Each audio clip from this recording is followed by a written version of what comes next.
Assalamualaikum warahmatullahi wabarakatuh. Baik, bersama saya Andika, your amazing mentor di channel kesayangan Anda, Amazing Mentor.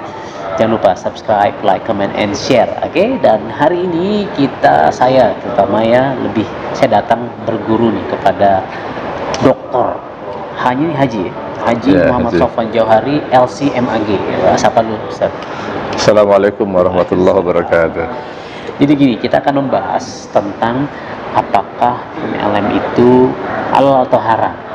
Nah, ini penting kita bahas karena saya melihat banyak orang Indonesia sekitar 16 jutaan mungkin 16 sampai 20 juta bahkan itu 16 sampai 20 juta bahkan itu mereka tergabung di bisnis network marketing, dan mungkin sebagian besar muslim karena Indonesia muslim, dan penting harus tahu MLM itu halal atau haram, jangan sampai duit haram ternyata kan gitu.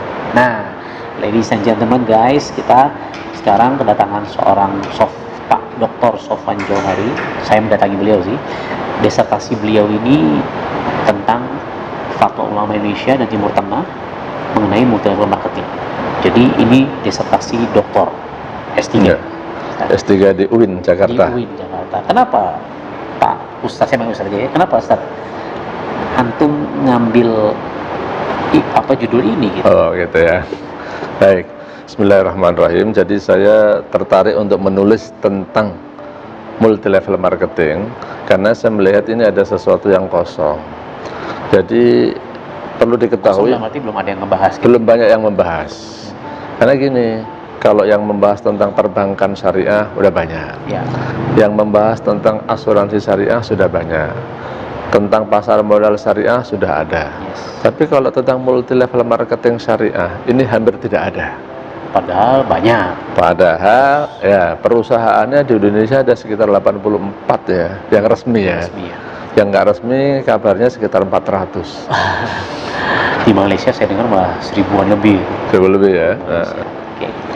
Nah, kalau bicara tentang hukum multilevel marketing atau MLM, jadi ada kaidah yang perlu diketahui semua bahwa al-aslu fil muamalat al-ibahah hatta yadulla dalilun ala tahrimiha.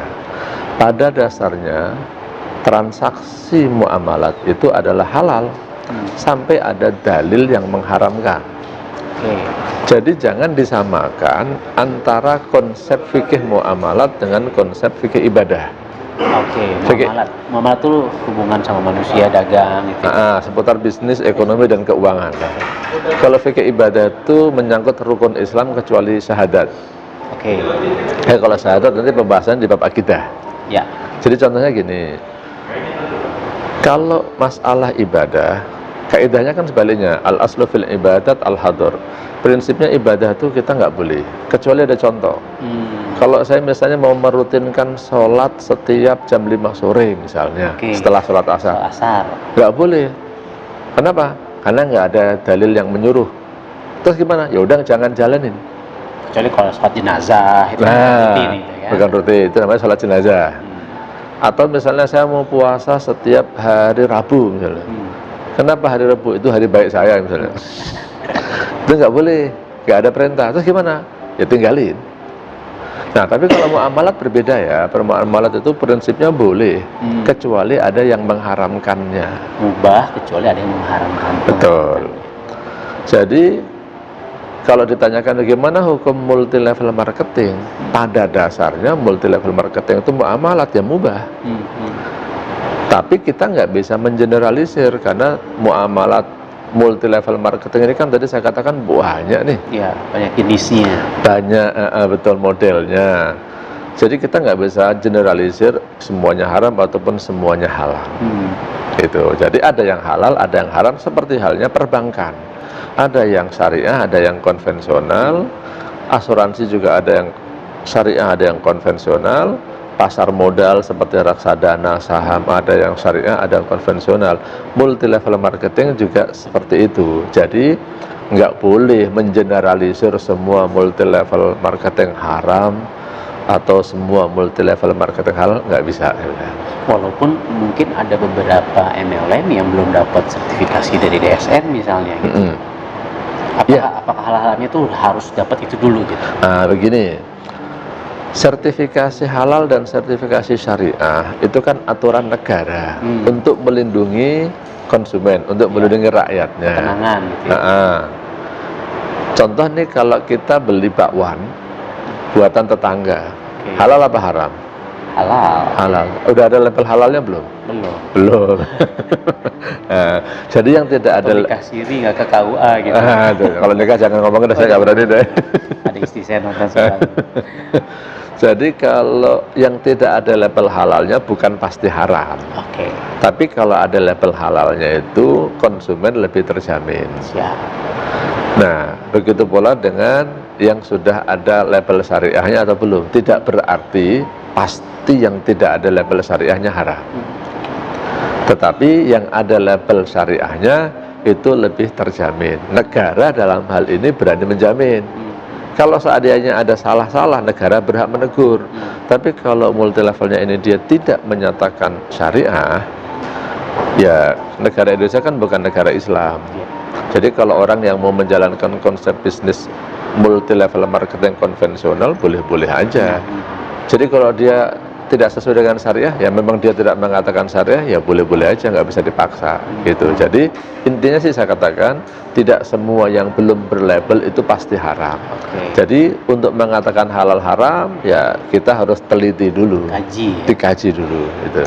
Nah, kebanyakan kan ya tadi ada ya beberapa kalangan lah ya, ustadz ke kalangan yang memang pokoknya MLM haram, mengeneralisasi gitu. Itu kenapa sih kok begitu gitu? Mudah-mudahan sih ya, mudah-mudahan ini ketidaksengajaan ustadz itu, atau mudah-mudahan karena apa, saya mau ngomong bukan niat menjelekkan ustadz itu ya. Kan banyak, enggak satu ustadz, maksudnya ya pokoknya karena kalau yang saya tangkap sih baca ya di Saudi begini gitu. Nah, gitu. Gini, ustadz itu kan sebenarnya juga ada keahliannya, ada bidangnya. Masyarakat ini suka maunya palu gada. Yang namanya ustadz tuh maunya suruh bicara apa aja bisa. Saya lihat kesalahan masyarakat ini, ustadz ini misalnya spesialisasinya, keahliannya, kuliahnya bukan bidang bisnis, ditanyain tentang bisnis. Ini mestinya ya janganlah. Kayak saya kalau disuruh ceramah yang bukan bidang saya, suruh ngajar, saya nggak mau.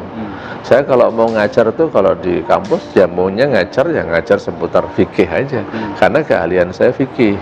Nah, saya lihat banyak ini ustadz yang bidang keahliannya bukan masalah fikih. Dia kalau ceramah, dakwah boleh lah, tapi kalau udah bicara hukum harusnya ya menyadarilah, koreksi saya ini ahli nggak dalam bidang ini. Kalau nggak, ya jangan. Sebab ada yang punya bahasa lain. Dulu ada mantan rektor UIN itu menyebutnya ini pelacuran intelektual. Gimana tuh Ustaz? Benar, bahas pelacuran. Pelacuran intelektual itu orang yang ngomong bukan pada bidangnya, sehingga ya salah. Mungkin kalau Pak Andika ini kan dokter ya. Nah, bukan bidang saya juga itu. Oh gitu ya. jangan sampai terjadi malpraktek. Nah, itu jadi praktek-praktek yang nggak resmi itu mungkin itu. Ya. Itulah kira-kira. Jadi serahkanlah sebuah urusan ke ahlinya. Betul. Karena kalau enggak ya tinggal tunggu aja kesalahan-kesalahan. Betul. Kalau bahasa hadisnya kan idza wusidal amru ila ghairi ahlihi fantadiris sa'a. Kalau sesuatu diserahkan bukan pada bidangnya, ya tunggu kehancuran kiamat. Nah, saya juga melalui rekaman ini saya berharap para ustadz yang tidak ngerti tentang bisnis syariah, ya janganlah ngomong tentang bisnis syariah, ngomong tentang lain aja sesuai keahliannya, supaya tidak membingungkan masyarakat. Tetapi saya berharap, saya doakan mudah-mudahan kesalahan ustadz berbicara, ya namanya manusia memang tidak ada yang sempurna, mungkin salah berpendapat, ya mudah-mudahan itu diampuni oleh Allah lah. Tapi untuk berikutnya sih saya mensarankan jangan berbicara yang tidak kita ketahui. Gitu. Nah, jadi sedikit tadi kan Ustadz bilang bahwa ya muamalah itu adalah mubah, boleh. Ketika ternyata ada yang menfatwakan halal atau haram, istilah katanya kita harus cari kenapa ini jadi haram, kenapa jadi halal, sehingga kontekstualnya di Indonesia seperti apa. Nah, kenapa akhirnya ada MLM yang halal atau yang haram, itu poin-poin itu seperti apa? Nah, ini tadi bicara tentang disertasi saya, ini kan judulnya tentang fatwa ya. Masyarakat harus tahu bahwa fatwa itu adalah jawaban atas suatu pertanyaan. Jawaban atas sebuah pertanyaan. Yang mana pertanyaan itu didasarkan pada kasus yang terjadi. Ya. Sehingga fatwa yang di Saudi itu kan berdasarkan kasus yang terjadi di Saudi. Oke. Fatwa yang di Indonesia itu ya terjadi kasus di Indonesia. Betul. Fatwa itu bukan sama dengan syariat Islam itu sendiri. Oke. Kalau syariat itu kan ajaran-ajaran dari Islam, di Quran dan hadis. Tapi kalau fatwa itu jawaban atas pertanyaan. Jawaban pertanyaan. Nah, jadi jawaban pertanyaan-pertanyaan di Saudi tentang multi level marketing itu didasarkan pada kasus multi level yang ada di Saudi. Kalau yang di Indonesia, ya di Indonesia. Nah, persepsi orang tentang multi level marketing di Saudi dengan di Indonesia juga tidak sama ternyata. Nah, contoh kasusnya memang ulama-ulama Timur Tengah banyak yang mengharamkan. Tapi jelas di dalam fatwa itu disebutkan kasusnya. PT-nya misalnya disebutkan ada bisnis, ada hibatul jaziroh misalnya. Nah, perusahaan-perusahaan ini kalau di Indonesia, menurut aturan Indonesia, ini tidak dikategorikan sebagai multi level marketing loh. Money game. Nah, tapi ulama di sana memang menganggap money game, skema piramida, dan multi level marketing itu masih dianggap sesuatu hal yang sama. Karena belum ada aturan yang membedakan. Oke. Sehingga fatwa yang di sana benar nggak salah untuk kasus multi level marketing yang di sana. Nah, di Indonesia kita sudah ada fatwa yang diterbitkan oleh Dewan Syariah Nasional, fatwa nomor 75, yang disebut PLBS, penjualan langsung berjenjang syariah. PLBS, penjualan langsung berjenjang syariah. Ya. Dan istilahnya kan lembaga tertinggi yang kita kan taat ulil amri, soal fatwa kan DSN MUI artinya kan. Betul. Lembaga fatwa yang diakui oleh negara itu kan dari MUI. Ya. Nah, MUI itu punya dua lembaga fatwa, satu komisi fatwa, satu Dewan Syariah Nasional. Untuk fatwa-fatwa yang terkait masalah bisnis dan keuangan, sejak dibentuknya DSN atau Dewan Syariah Nasional, maka semuanya diterbitkan oleh DSN. Nah, komisi fatwa nanti berfatwa tentang masalah-masalah lain, masalah akidah, nah itu di komisi fatwa. Memang komisi fatwa pernah memutuskan tentang bunga bank, itu sebelum dibentuknya DSN kan. Nah, tapi sekarang ini semua fatwa terkait bisnis dan keuangan itu DSN. Dan ini sesuatu yang menarik ini ya, bahwa fatwa DSN itu kebanyakan menjadi hukum positif. Artinya hukum yang diberlakukan di negara. Oke. Kenapa? Karena setelah difatwakan oleh DSN, nanti diadopsi oleh pemerintah dalam hal ini OJK atau Bursa Efek atau Bank Indonesia, dijadikanlah satu peraturan. Jadi mestinya kalau orang di Indonesia ini, walaupun banyak fatwa sana sini-sini, ya karena kita hidup di Indonesia, mestinya ta'atulil amri merujuk fatwanya kepada fatwa DSN. Yang mana DSN telah menjelaskan multi level marketing yang syariah itu ada, tapi harus mengikuti syarat dan ketentuan yang ada di dalam fatwa tersebut supaya halal. Karena nggak bisa disamakan kita di kan habis sholat asar nggak ada sholat sunnah yang rutin gitu kan. Ya sudah ya jangan lakukan kalau itu gitu. Betul. Nah, tapi kalau di Saudi atau di beberapa negara yang pelajari di Yaman, di Qatar gitu kan, yang dan di destinasi antum, ya kenapa mereka haram? Karena konsepnya adalah mubah awalnya, kita pelajari jangan sampai pada bisnis yang sama, jangan sampai jatuh ke haram gitu. Ya, jangan mengikuti pola multi level marketing yang di sono itu kan. Ikuti pola multi level marketing yang ditentukan syarat dan ketentuannya oleh DSN. Ini kalau kita mau di Indonesia supaya halal. Sebelum kita bahas ke poin-poin tersebut, Ustaz, kan dulu zaman Rasulullah nggak ada MLM. Bid'ah ini gimana, Ustaz? Bagus.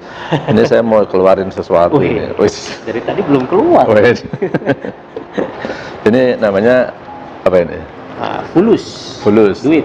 Yang kata orang bil fulus mulus. Mafi fulus mampus gitu. Kalau ada fulus urusannya bisa mulus. Nggak ada fulus mampus. Maaf itu canda aja ya. Jadi ini uang rupiah. Iya. Zaman Rasulullah udah ada belum? Belum ada. Belum ada. Kalau gitu kita transaksi pakai rupiah gimana? Bid'ah dong. Bukan bid'ah, itu lebih ibadah ya katanya.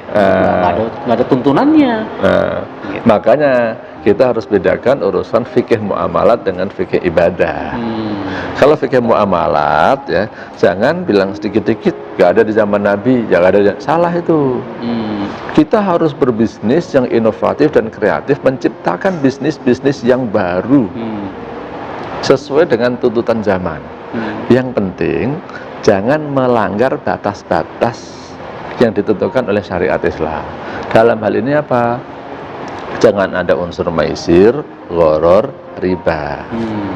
Asalkan kita bisa membentuk bisnis-bisnis baru yang terbebas dari unsur maisir, gharar, riba. Orang menyebutnya maghrib. Maghrib.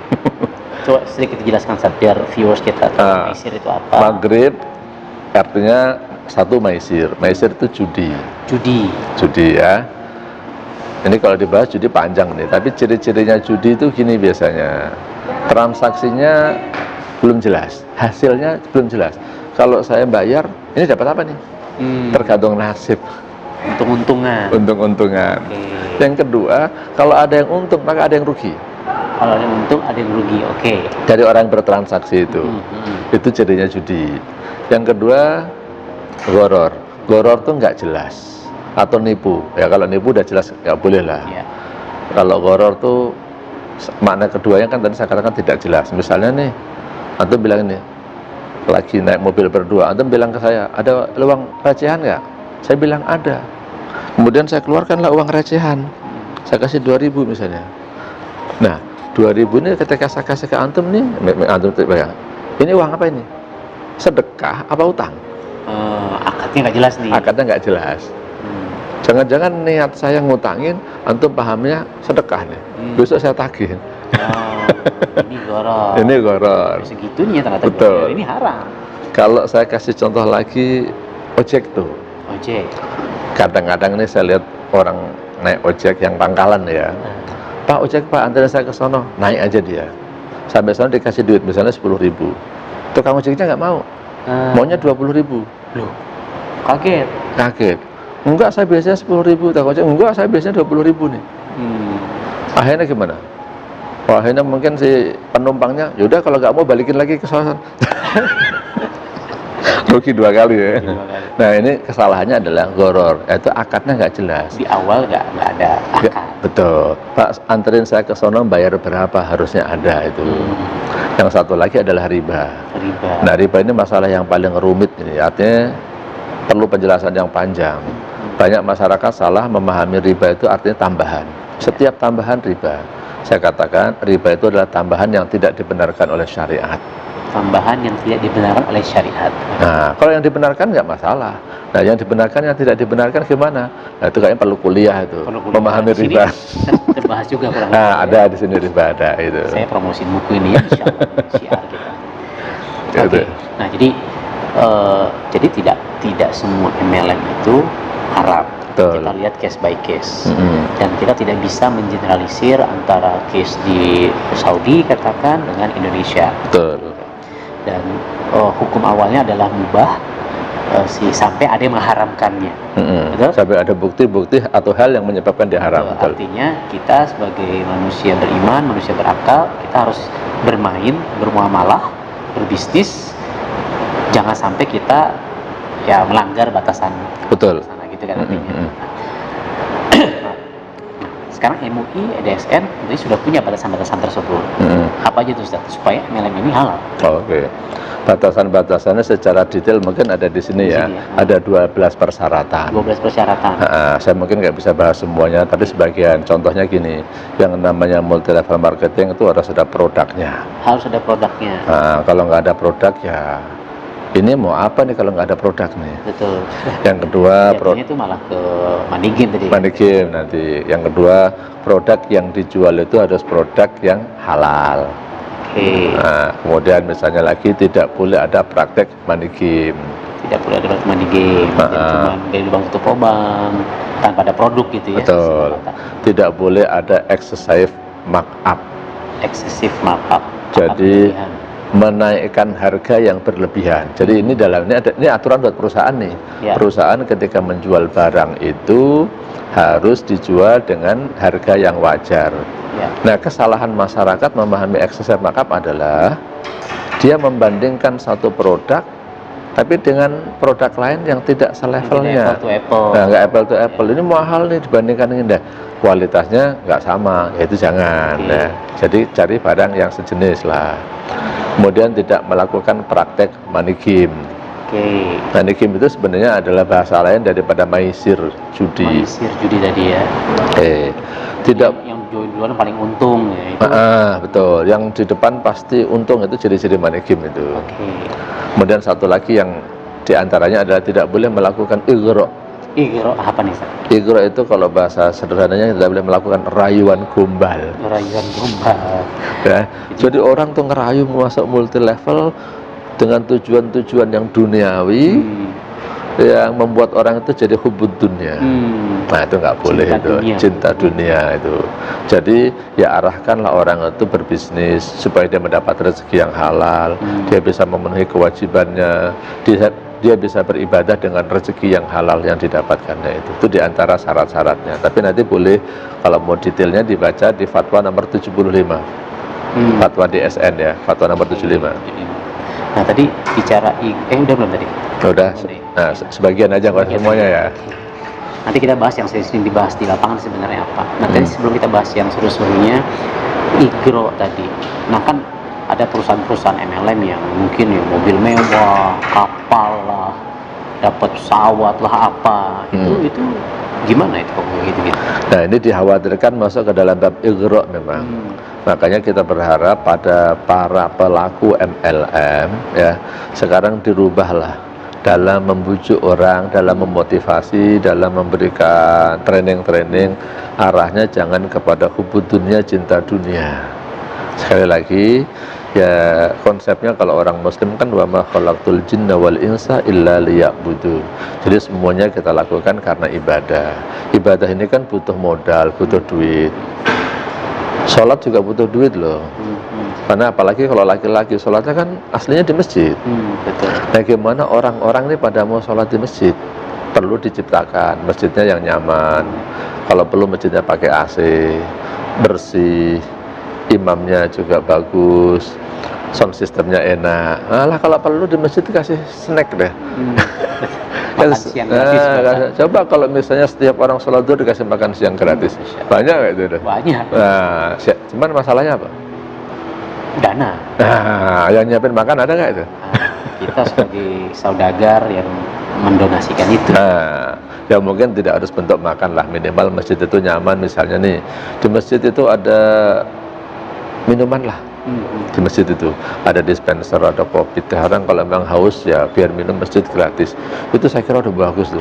Itu akan mendorong orang mau datang dan merasa nyaman di masjid itu. Bagi orang-orang tertentu, ya kita jangan generalisir dengan tingkat keimanan kita ya harus ikhlas dong.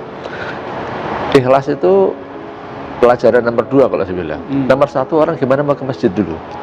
Isi. Ya kan? Bang Rasulullah mengajarkan kalau kamu punya anak umur 7 tahun, ajarin dia sholat, suruh sholat. 10 tahun nggak mau sholat boleh dipukul. Nanti anak bisa protes nih. Daripada saya sholat nggak ikhlas, mendingan nggak sholat. Kalau gitu gimana? Malah jadi salah. Gitu, nah, salah kan? Makanya kalau saya bilang, yang penting anak sholat dulu, ikhlas nanti. Jadi bagaimana masyarakat ini mau ke masjid dulu. Urusan ikhlas nanti kalau udah di masjid baru dididik menjadi ikhlas. Itu tahapannya. Artinya kalau tadi kita bicara, kalaupun ada perusahaan-perusahaan MLM yang memang menawarkan hadiah-hadiah yang fantastis, ya dicek dulu itu benar nggak, dapat dari mana. Karena nggak boleh tadi yang kalau dari kualitas produknya dikurangin itu jadi. Oh iya betul, itu ada bab namanya maisir kan? Judi ya, bahwa hadiah yang diberikan oleh perusahaan itu bisa menjadi maisir, bisa tidak. Nah itu nanti kita akan mengecek ya. Kita maksud saya di sini adalah otoritas. Dalam hal ini kalau saya mewakili DSN ya, Dewan Syariah Nasional. Jadi anggota DSN MUI juga. Jadi saya ini memang anggota DSN yang ditugaskan untuk mendampingi perusahaan-perusahaan menjadi pengawas. Kalau ada hal yang tidak sesuai dengan syariah, maka kewajiban saya harus menegur, memberikan nasihat, memberikan masukan. Jadi kalau ada yang melanggar, dan dikasih tahu, bukan langsung dipecat, dicabut, enggak, dikasih tahu Pak ini harus begini-begini. Kalau dia mau, alhamdulillah, tawasau bil haq dan tawasau bis sabr. Tapi kalau dia enggak mau, Nah, nanti izinnya bisa dicabut. Karena saya bisa melapor kepada otoritas atau pemerintah, ini nggak mau taat nih gitu. Jadi kita harus ngecek dulu nih masalah hadiah-hadiah tadi. Jadi kita nggak bisa generalisir juga apakah ini judi atau tidak judi. Uangnya dari mana nih? Kalau uangnya itu adalah dari uang perusahaan, dari dana promosi misalnya, dana iklan, contohnya seperti itu, bisa jadi halal. Tapi kalau dia misalnya harganya di up, jadi misalnya harga produknya aslinya 10.000, sekarang karena ada hadiahnya produknya jadi 15.000 nih dijualnya. 5.000 itu yang diputar-putar. 5.000 itu sebenarnya ada perjudiannya. 10.000 adalah harga produknya, itu jadi haram. Nah, makanya kita harus cek nanti hadiahnya dari mana gitu. Atau bukan hanya, mungkin harganya tetap tapi kualitas barangnya dikurangi. Nah, betul, itu juga sama, nggak boleh. Betul. Di taktiknya bukan menambah harga tapi mengurangi konten produk atau kualitas produk atau isinya gitu ya. Nah, itu nggak boleh. Oke, nah sekarang yang sering di lapangan itu dibahas nih Ustaz. 2 akad 1 transaksi haram. Satu akad 2 transaksi. Itu gimana Ustaz? Nah, itu kan banyak yang jual. Jadi masyarakat, alhamdulillah saya katakan, dari satu sisi ada kesadaran tinggi untuk taat pada syariat. Tapi sayangnya mereka ini belajarnya nggak dalam. 2 akad dalam 1 akad tuh yang dimaksud apa nih? Suka pada menafsirkan masing-masing. Nah, saya mau kasih contoh. Kalau saya punya anak, saya masukin ke pesantren. Setiap bulan saya disuruh bayar SPP 2 juta. Dapat uang dapat makan, dapat tempat tinggal, dan dapat pendidikan. Ini 2 juta yang saya bayarkan ini akadnya apa ini? Uang infak atau apa? Kalau dianalisis secara fikih, dia itu ada satu namanya jual beli. Karena kan dikasih makan. Jadi itu uang makan tuh. Yang kedua, mungkin ada yang namanya ijarah. Karena dia tinggal di pesantren, ada listrik, ada tempat tinggal, ini harus dibayar nih. Ini ijarah. Mungkin juga ada infak. Saya kalau untuk pendidikannya saya anggap infak lah, bukan ijarah lah. Karena kalau pendidikan agama khususnya kalau dianggap ijarah kayak kurang etis. Jual beli agama. Iya, kayak jual beli agama atau jual pendidikan agama. Saya menganggap di sini minimal ada 3 nih. Contohnya tadi, satu adalah ada jual beli, ada ijarah. Ijarah itu apa sih? Ijarah itu jasa penggunaan listrik, jasa penggunaan kamar. Ada infak. Apakah ini kita sebut multi transaksi? Multi akad itu ya. Belum lagi uang bangunan itu masuknya. Lagi orang masuk uang bangunan juga. Nanti ada uang wakaf, ada uang seragam. Seragam jual beli. Kalau bangunan kita kan nggak beli bangunan ya kan? Nah, jadi apa itu? Nah, jadi ini bukan termasuk 2 akad dalam 1 akad. Ini kalau dalam fikih namanya al-uqudul murakkabah. Akad yang murakkab itu kalau diterjemahkan itu kuadrat ya. Tersusun maksudnya. Ada akad ini dengan akad ini. Jadi yang saya tekankan di sini adalah pemahaman orang tentang 2 akad dalam 1 akad. Nah, kalau saya baca di kitab-kitab hadis, salah satu penafsiran 2 akad dalam 1 akad yang kuat itu adalah maknanya bai'ul inah. Bai'ul inah itu jual beli fiktif. Jual beli fiktif, misalnya saya pengen utang ke Pak Andika. Kalau utang dalam Islam itu kalau utang 1 juta ya bayar 1 juta. Maka akhirnya Pak Andika nggak mau ngutangin saya. Akhirnya apa? Pura-puranya gini. Nah, itu ada handphone kan. Ini Pak Andika jual ke saya nih. Dijuallah 2 juta. 2 juta. Lalu saya butuh duit malah suruh beli handphone kan nggak punya duit ya. Oh, gini caranya. Ini antum yang butuh duit ke saya kan? Iya, saya mau utang nih. Saya mau utang Pak Andika nih. 1 juta, malah disuruh beli. Jangan punya duit. Nah, strateginya gini, dijuallah ke saya 2 juta.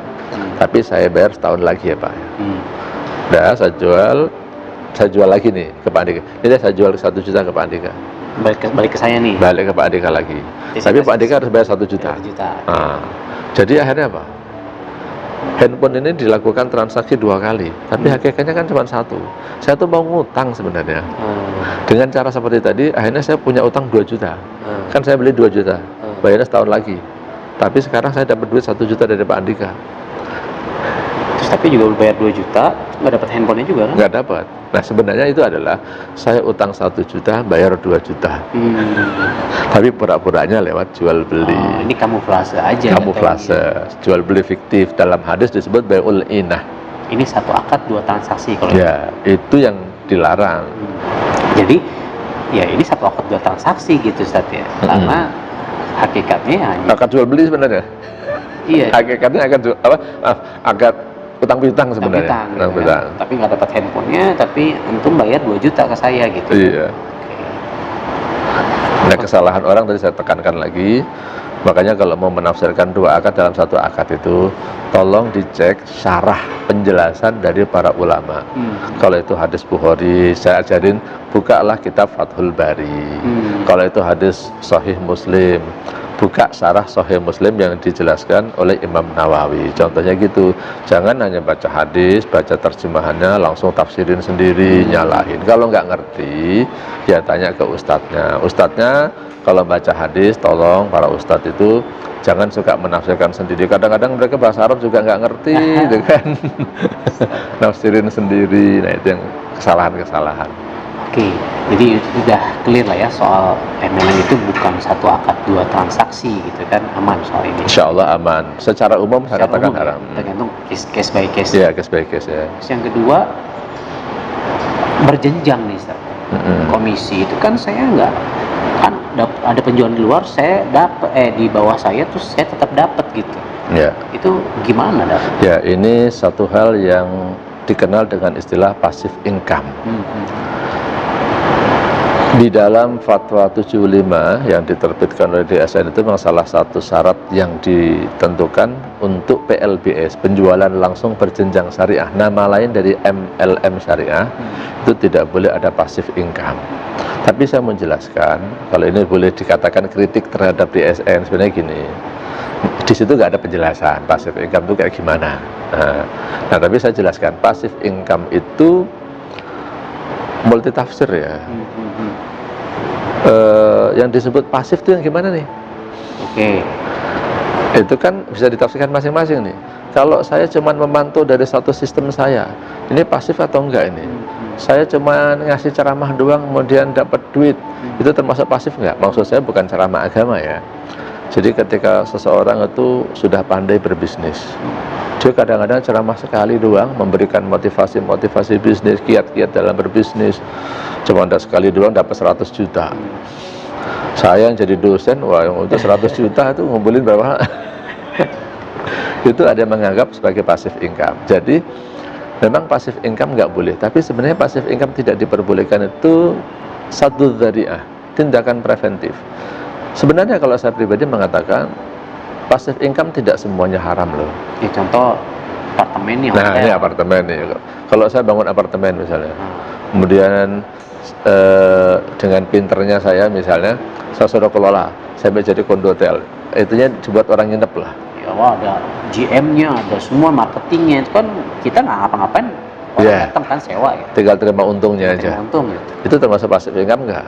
Ya, kalau dalam bahasa saya iya gitu ya. Nah, bahkan ada nih, mohon maaf nih kalau misalnya ada ya yang punya sekolahan, yang punya sekolahan, kadang-kadang kepala sekolahnya udah nggak pernah datang, tapi dia masih dapat gaji, masih dapat keuntungan. Passive income nggak itu? Passive income. Royalti buku deh. Royalti buku. Nulis buku kan gitu. Royalti. Nulis bukunya sekali dapat duit terus gitu. Terus. Ini passive income bukan nih.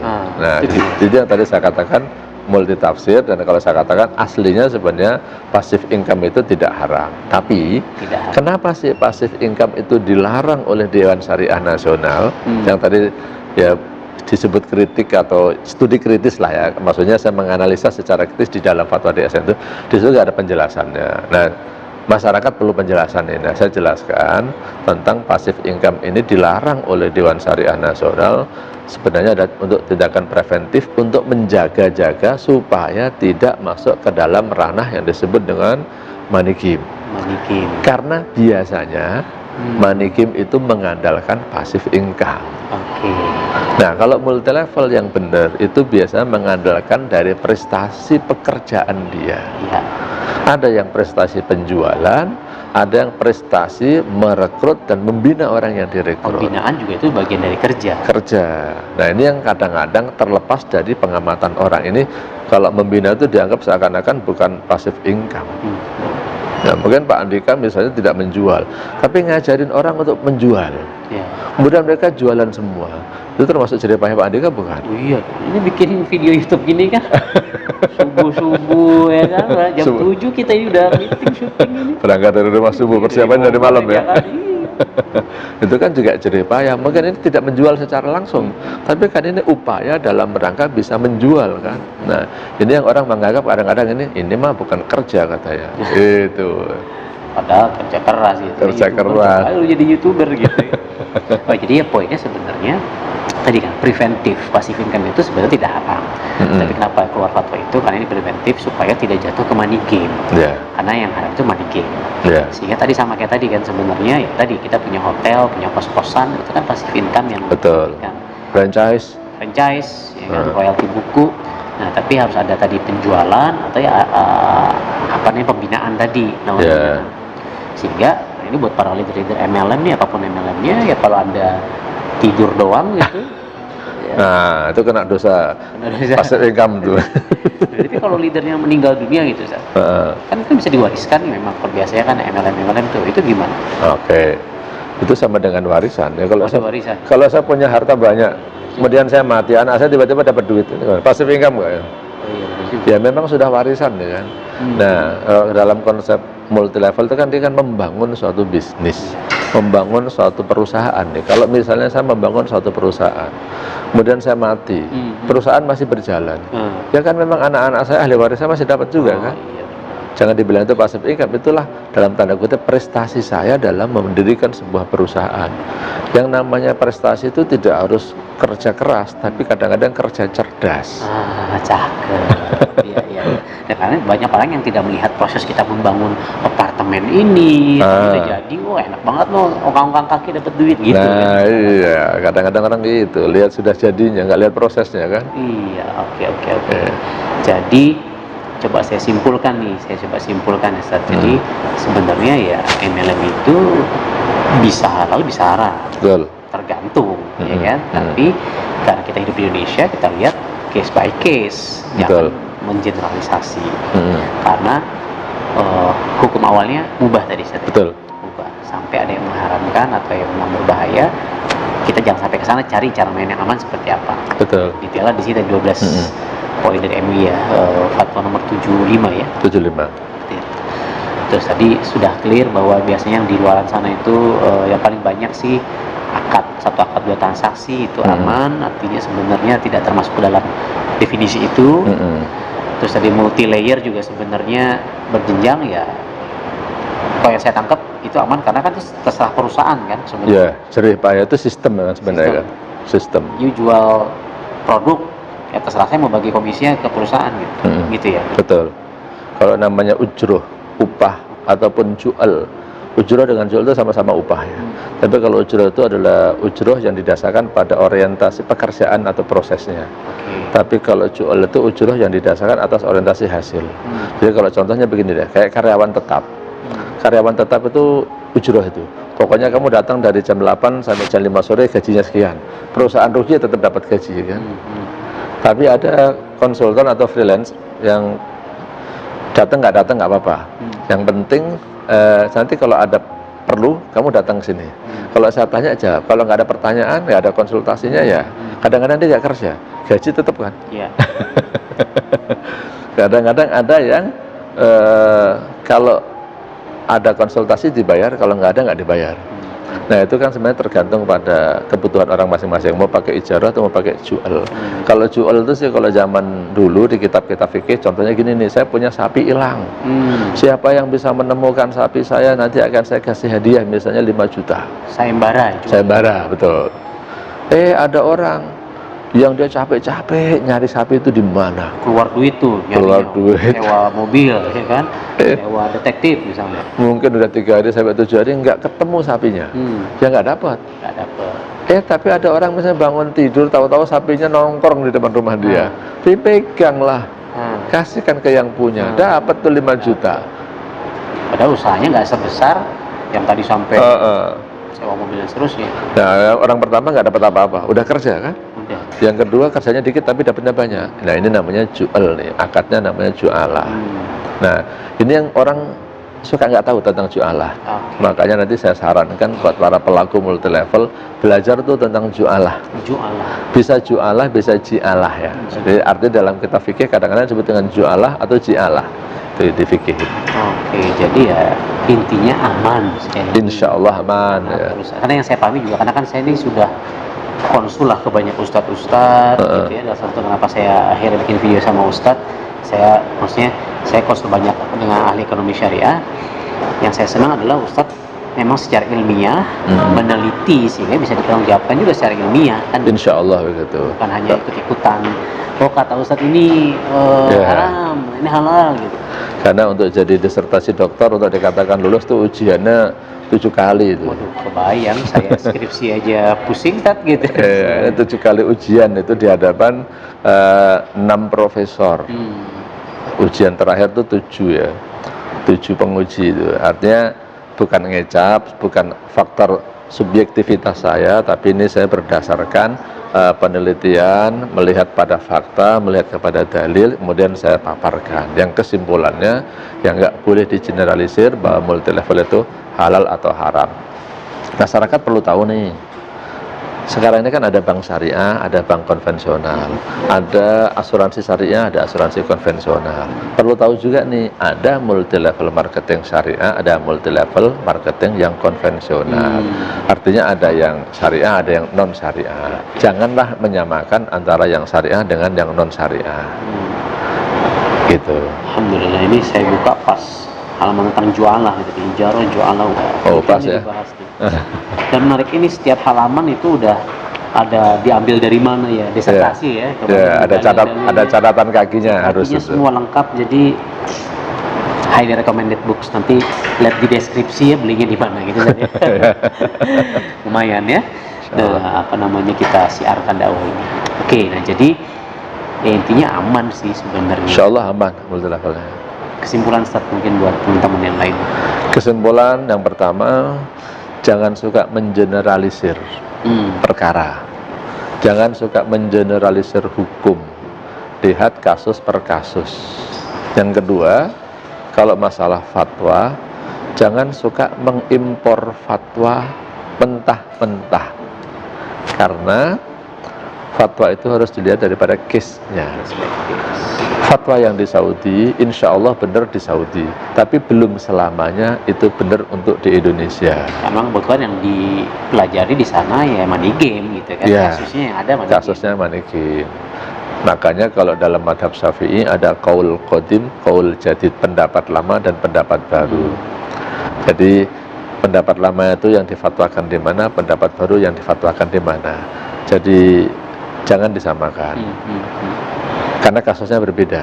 Intinya di situ kasus yang berbeda. Jadi penekanan saya, tolong para ustadz untuk mengimpor fatwa, ya, jangan mentah-mentah. Untuk menjadi referensi, fatwa itu menjadi referensi, itu satu hal yang sangat positif. Tapi kasusnya harus dilihat. Kasus yang di sana dengan kasus ini sama atau tidak itu. Itu kira-kira pesan penting buat para ustadznya itu malah. Itu buat para ustadz. Nah, kalau buat para pelaku network marketernya nih Ustadz, apa pesan Ustadz? Pesan saya, para pelaku bisnis supaya belajar tentang fatwa DSN. Supaya saya lampirkan ya di belakangnya, coba pelajari 12 itu ya. Betul, 12 persyaratan. Setelah ini nanti ada tulisannya. Fatwa 75.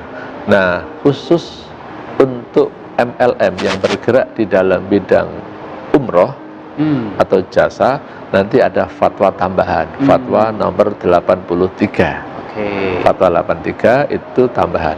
Tetapi saat ini DSN melakukan moratorium. Jadi tidak mensertifikasi MLM di bidang jasa umroh. Tidak mensertifikasi MLM di bidang jasa umroh. Nah, jadi kalau ada orang mengklaim hari ini, ya, ini bulan Juli 2019. Kalau ada yang mengatakan saya punya sertifikat syariah dalam bidang MLM jasa umroh, maka dipastikan 99,9% itu tidak asli. Itu tidak asli.